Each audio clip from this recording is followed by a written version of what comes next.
మీనా ప్రభావతి ఎన్ని తిట్లు తిట్టినా, ఎంతగా అవమానించినా మా అత్తయ్యే కదా అన్నట్టు సర్దుకుపోతూ ఉంటుంది.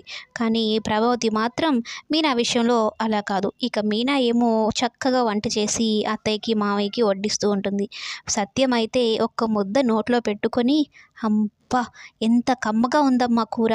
ఎప్పుడో మా అమ్మ చేతి వంట తిన్నాను.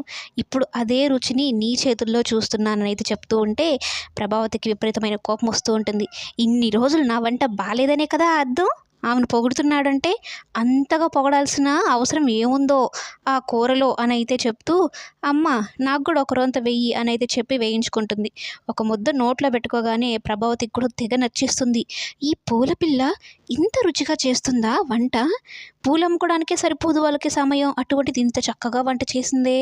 అయినా దీని రుచికి అలవాటు పడ్డారు అంటే ఇక నా వంటలేం తింటారు అనైతే చెప్తూ, "ఏం బాగుంది, చెండాలంగా ఉంది" అనైతే అంటూనే ఇంకాస్త వెయ్యని చెప్తుంది. సత్యం నవ్వుకుంటూ, "అదేంటి ప్రభావతి, ఇప్పుడే కదా చెండాలంగా ఉంది అన్నావు, మరలా వేయించుకుంటున్నావేంటే?"